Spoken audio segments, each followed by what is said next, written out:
City of La Quinta now requiring city approval for each short-term rental. Right now, they're only allowed for essential workers. News Channel 3's Danny Romero has reaction to this additional enforcement.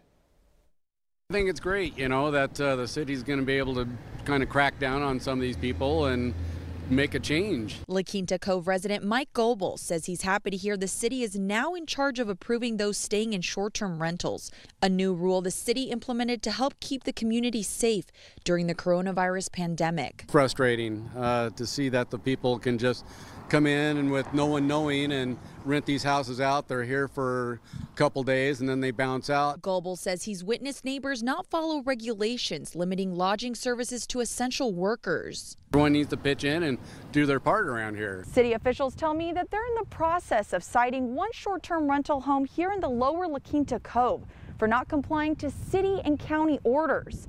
The penalty will include a $5,000 fine and a 1-year license suspension. And we still have about 100 of those 180 that have been called in to have continued to follow up on. So even though we go out and investigate within 24 hours and gather the information, we're still working through the backlog. La Quinta City Manager John McMillan says the city amended their orders for the second time last Thursday after receiving recent complaints regarding short-term rental homes and businesses. They had to take further action. Anybody that's renting a short-term unit, that they have to get pre-approval for that rental. And they have to seek that approval from the city, and they have to provide supporting documentation for that rental.